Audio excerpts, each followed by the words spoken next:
हमारे घर में आग लग गई है। मैं ये कहने आई हूँ कि हमारे घर में आग लग गई है। आज भारत के लिए सबसे बड़ी चुनौती पर्यावरण का मुद्दा सामने है। ये भारत ही नहीं बल्कि पूरी दुनिया के लिए खतरे की घंटी है और ऐसे में 8 साल की एक लड़की ग्रेटा थनबर्ग ने पूरी दुनिया में अपने भाषण से सनसनी पैदा कर दी है।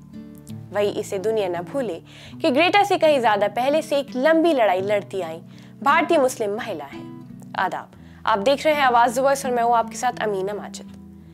भारत में जन्म लेने वाली एक ऐसी बहादुर मुस्लिम महिला जिसने पर्यावरण को बचाने के लिए जंग छेड़ दी थी, जिसे इतिहास में याद रखा जाएगा। ये महिला कोई और नहीं, सैंड शेरनी सुमेरा अब्दुल अली है, जब 64 साल की उम्र पार कर चुकी है और ये मुंबई में रहती हैं।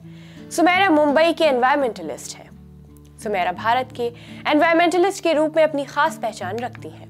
वो पिछले 20 साल से नॉइस पॉल्यूशन और इलीगल सैंड माइनिंग की तरफ लोगों को जागरूक कर रही हैं। 2002 में सुमेरा के नेतृत्व में आवाज फाउंडेशन की तरफ से नॉइस पॉल्यूशन के खिलाफ मुहिम चलाई गई थी। धीरे धीरे ये मुहिम भारत के कई राज्यों तक फैलनी शुरू हो गई। आवाज भारत की पहली ऐसी संस्था है जो नॉइस पॉल्यूशन का डेटा इकट्ठा करता है।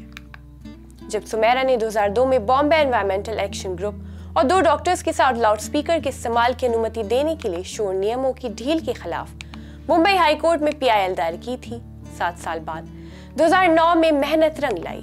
बॉम्बे हाई कोर्ट ने मुंबई नगर निगम के अस्पतालों, एजुकेशन इंस्टीट्यूशंस, कोर्ट्स और रिलीजियस इंस्टीट्यूशंस के पास 100 मीटर तक फैले 2237 मीन क्षेत्रों की सीमांकन कर निर्देश दिया।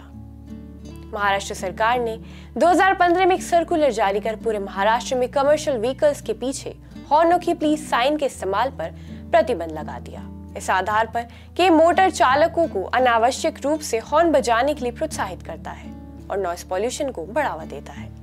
अपने काम को बड़े पैमाने पर जनता से जोड़ने के लिए मीडिया और फिल्मों का अहम योगदान देखा गया है। इस बात को ध्यान में रखते हुए सुमेरा ने कई सारी डॉक्यूमेंट्री फिल्मों में भाग लिया जो सीधे तौर पर उनकी मुहिम से जुड़ी हुई थी और इसलिए सुमेरा अब्दुल अली को सरकारी अधिकारियों और प्रेस की तरफ से मिनिस्टर ऑफ नॉइस खिताब मिला है। ऐसी बहादुर महिला को देश, समाज और पर्यावरण की भी जरूरत है जो मिटाने के लिए नहीं बल्कि बचाने के लिए जंग लड़ती है।